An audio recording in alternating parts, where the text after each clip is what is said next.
मसीह में प्रिय भाइयों और बहनों, सबको जय मसीह। एक और बार फिर से आपसे मिलने के लिए परमेश्वर ने मौका दिया। प्रभु को धन्यवाद देते हैं।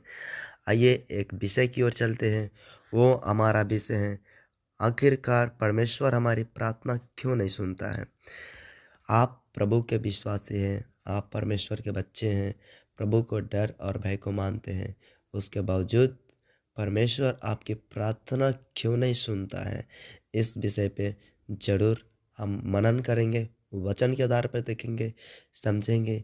हमारे प्रार्थना के बीच में, हमारे जीवन में और आत्मिक जीवन में, पारिवारिक जीवन में क्या समस्याएं हैं, क्या तनाव है, कौन सा सीक्रेट बातें हैं जो कि परमेश्वर आपकी प्रार्थना को नहीं सुन पाता है। सुनता तो है परंतु ग्रहण नहीं कर पाता है, और ग्रहण करने के बाद आपकी प्रार्थनाएं क्यों रुक जाती है, इस विषय पे आज हम और आप सुनेंगे, समझेंगे।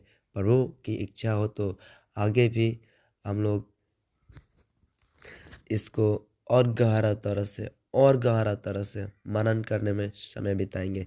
तब तक के लिए आइए, पहली पॉइंट है, परमेश्वर हमारी प्रार्थना नहीं सुनने का कारण, सबसे बड़ा रीजन, सबसे प्रथम कारण वह ये है, वो हमारी पाप है। जी हाँ, वो हमारी पाप है। देखिए, परमेश्वर सब कुछ बर्दाश्त करता है, लेकिन वो पाप को बर्दाश्त नहीं कर सकता है। जब इस धरती का प्रथम मानव जो आदम है, वो परमेश्वर की उपस्थिति में रहा, परमेश्वर के संग चला, परमेश्वर के संग बैठता था, चलता था, उपस्थिति में सब कुछ करता था। उसके परिवार भी परमेश्वर की उपस्थिति में थे। वे लोग मगन थे, परिवार में एकता, प्रेम, शांति, संपन्नता, धन संपत्ति सब कुछ था। परंतु उनका परमेश्वर से अलग होने का सबसे बड़ा जो रीजन है, वह है उनका पाप।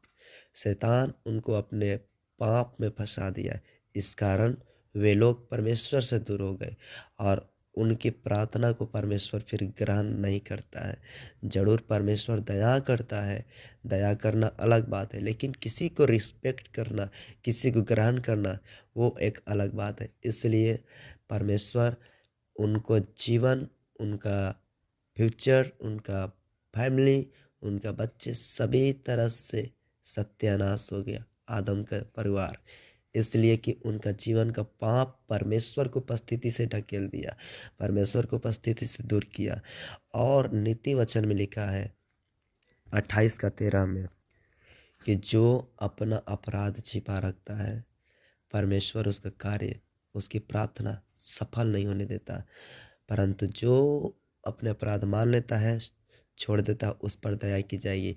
तो आपको यदि चाहिए कि परमेश्वर आपकी प्रार्थना ग्रहण करे, प्रार्थना सुने, तो आप अपने जीवन में अपने पाप को छोड़ना पड़ेगा। प्रभु यीशु ने उस महिला से कहा, हे स्त्री, वे कहाँ गए? क्या किसी ने तुझ पर दंड किया गया नहीं थी? उस महिला ने कहा, नहीं प्रभु, किसी ने नहीं। प्रभु ने कहा, जा फिर पाप ना करना, मैं भी तुझे दंड की आज्ञा नहीं देता हूँ। परमेश्वर की इच्छा यही है, मेरे बच्चे यदि वो प्रार्थना करते हैं तो पाप करना छोड़े, ताकि मैं उनकी प्रार्थना को ग्रहण करूँगा। इसलिए पहला सीक्रेट ये है। आइए, दूसरा जो बात है, परमेश्वर हमारी प्रार्थना को ग्रहण क्यों नहीं करता, परमेश्वर आपकी प्रार्थना क्यों नहीं सुनता। वो जरूर आप अपने जीवन में प्रतिदिन प्रार्थना करते हैं, लेकिन प्रार्थना का सफल क्यों नहीं हो पाता है, उसका कारण ये है, परमेश्वर बताते हैं दूसरी पॉइंट में, वो आपका विश्वास की कमी के कारण। याकूब 1 अध्याय में लिखा है और दूसरा तीसरा वचन में, तुम संदेह ना करो, विश्वास में निर्बल ना हो, विश्वास में अटल रहो। और जब हम विश्वास में कमज़ोर होते हैं, विश्वास में संदेह करते हैं, तो ज़रूर परमेश्वर हमारी प्रार्थना को ग्रहण नहीं करता है। हमारी प्रार्थना अटक जाती है, हमारी प्रार्थना लटक जाती है, और हमारी प्रार्थना असफल हो जाती है, प्रार्थना विफल हो जाती है, प्रार्थना व्यर्थ हो जाता है, प्रार्थना बेकार हो जाता है। इसलिए जिस किसी के लिए प्रार्थना कीजिए, पूरा पूरा अटल विश्वास, स्थिर और मजबूत के साथ, इस विचार से करें कि परमेश्वर से जो हम मांगते हैं, परमेश्वर हमारी सुनता है। परमेश्वर जीवित है, परमेश्वर सबसे बड़ा, उसके पास कान है, वो सुनने के लिए तैयार है। इस विश्वास के साथ प्रार्थना कीजिए। और तीसरा पॉइंट जो है वो है परमेश्वर आपकी प्रार्थना क्यों नहीं सुनता है। तो कभी कभी जरूर परमेश्वर इब्राहिम की प्रार्थना परमेश्वर कितना साल मान गया, इब्राहिम 75 साल में परमेश्वर से एक पुत्र मांगा, लेकिन परमेश्वर उनके प्रार्थना का उत्तर कब दिया, 99 साल यानी 24 साल परमेश्वर लगा दिया। इस कारण तीसरा सीक्रेट जो है, परमेश्वर आपकी प्रार्थना नहीं सुनने के कारण ये नहीं समझना है हमारा पाप हो सकता है, हमारा गलती हो सकता है, हमारा विश्वास की कमी हो सकता है, परंतु परमेश्वर किसी किसी को मजबूत करने के लिए या तीसरा स्टेज में जाकर ये बहुत बड़ा काम करता है। वो है परमेश्वर अपने लोगों को स्ट्रॉन्ग करता है, उनको मजबूत करता है, उनको और मजबूत करता है। जैसे आप अय्यूब के जीवन देख लीजिए।